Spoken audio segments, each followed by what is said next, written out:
to send everybody else off right now. We're working on the amount of force that we required in the direction. So I'm going to walk around and see the feedback. Let's see, Brett. Let's see how you do the forearm pass, underhand forearm pass direction. Okay, Brett. Not bad. One thing I want to tell you to make adjustments to is I want you to try to face your target more.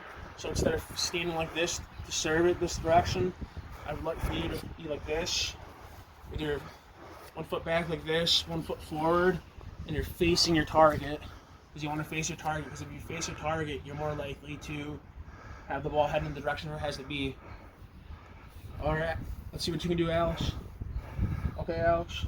One thing I want to make note of is, if you're, say like if you're back here, for example, and you're serving, this is not going to be enough force to get you through to get the ball over the net. If you're serving, you want to add a little bit more force, just like this, to try to get it. You want to try to aim high for it, for example, because if you can aim high for it, then you're more likely to get it over the net, and you're using the right amount of force to get there. I'm going to keep coming around. I'm going to keep trying to see it. There you go, Brett. I like the way that you're using your stance right here, and you're facing towards your target. It's better. It's a lot better than what it was before. Alex, let's see what you can do next. All right, Alex, I'm looking away right there that I'm seeing it. You're using the proper amount of force, and you're also getting the ball over the net while you're serving. Okay, class. So one thing before we move on to the next task here is I want to know one thing. What is one way that we made the task easier? Okay, one way that we made the task easier was we sat there and we had a set point for like a height of where we wanted to aim for the direction of the ball and the amount of force. What is one way that we made this task harder? For example, we made it harder by saying that we could either step back like this and set the distance back farther when trying to aim for your target, and we also can make it harder by moving back for force. Because if I step back, I'm going to need more force when I strike the ball. Okay, class, now we're going to be going on task number 3. Task number 3 is going to be where I'm going to give the students the options of either A, working on task number 1, which was working on the forearm pass, or B, they can work on the force and direction of hitting and striking the ball, for example.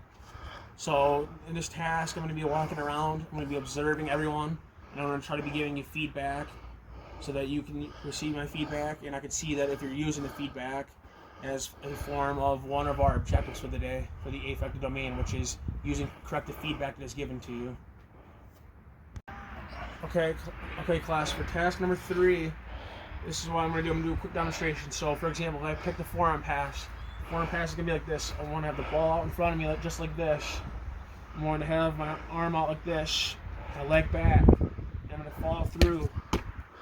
I'm going to try to aim for the height that I have, either whether it's the set height that I've set measured out, or if it is the height of the net. Alright, so I'm going to walk around and see what everyone's doing. So, Brett, you pick the forearm pass you want to work on. Okay. Not bad right now. Let's have you work on your footwork again.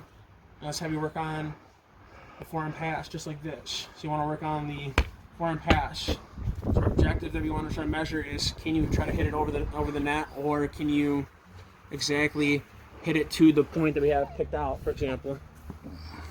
So let's see what you can do again, Brett.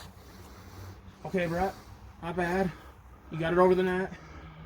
But now do you know why? Now do you know why? Like, do you know what you need to do to fix this now? For example, beforehand, do you understand what you did to try to fix it? Okay. Let's see you try it again. Okay, so you got your foot back. So you got the ball in front of you, and I see you got your forearm motion ready. Okay. That's not bad, Brett. That's good work. Let's go on. I'm gonna go on to the next person.